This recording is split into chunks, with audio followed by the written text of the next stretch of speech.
Hey guys, Chad here from CNR Reviews. We are out in the woods today and we got a new gun. This is the Walther P1/P38. This is basically going to just be a first impressions video. We're going to show you just some basic features of the weapon, give you a little bit of the background story about it. But as far as for history stuff, the gun is a surplus gun. And they started making them back in World War II. There's a lot of different history information out there. There's a lot of guys that claim certain things, so I'm not 100% for sure on what's truth and what's not, especially when a lot of the stuff's coming off of Wikipedia. But let's go ahead and let's just show you the gun. It's in very good condition, especially for being, this one is from 1977. Like I said, they were built, I believe the very first test ones, according to a couple sites, say that they came out in 1939. And they've been very successful. The design's been in use all the way up until 2004. They started transitioning the gun out of the German military during the 90s, and then by 2004 it was actually retired. It's a very modern firearm for it being so old. A lot of people associate the older weapons and surplus guns as being inferior, but when you look, this gun has been in use for so long, they did something right, and it's phenomenal. This one does have an aluminum frame. After the war, they started actually producing the aluminum frame. The P38s before the war, or I'm sorry, during the war, were all steel. Because this is an aluminum frame, Walther had a problem where the frame was actually cracking.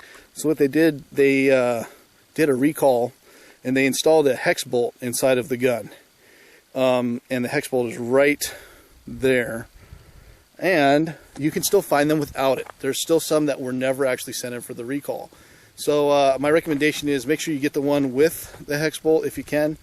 They don't really recommend to be shooting plus P or plus P plus out of these guns. They are older guns. I would recommend just sticking with like 115 grain standard ammo. I've had zero issues with it on any of the shots that I've taken so far. Let's show you some simple features of the weapon. It does have a safety. The safety is also a decocker, so if the weapon is cocked, you push down on the safety and it decocks the gun. It's also a double action, single action, which is different too. So you have a long double action pull, and it's very heavy, at least 13 to 14 pounds. And then the next round that would come up would be a single action, a lot shorter, lot lighter pull, probably around the 5-pound area. It does have basic sights. I don't know how well you guys can see those. Hopefully well. As far as sights go, they're pretty simple. Just like every other sight, you line up the dot on top, basically make an eye, and put it on target. Other than that, it's got a very simple takedown. The takedown lever's here. You slide, you lock the slide to the rear, push the takedown lever down, go ahead and move the slide forward up until the hammer, decock the hammer, slide comes off. It's a lot easier than even some of the guns today. Some of them are just ridiculous. So it's very impressive to see a gun that's been produced for over 60 years that is that simplistic.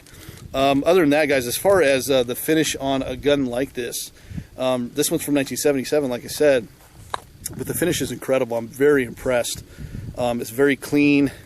I do believe that this is one of the issued ones, or I know a lot of the P1s were issued, but I believe if it has a BW, it was issued to the military.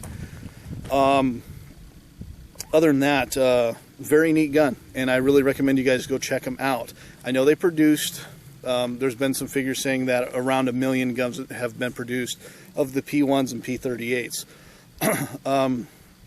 This is one of those situations where you hear guys talk that they bought these guns for $150, $200 5 years ago.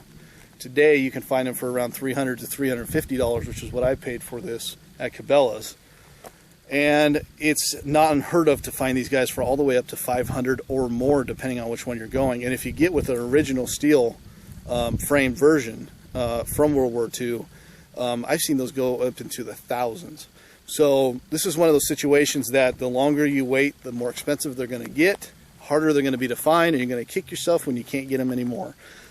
So guys, look forward to more videos on the Walther P1. If you have any questions regarding it, feel free to ask. This is Chad from CNR Reviews.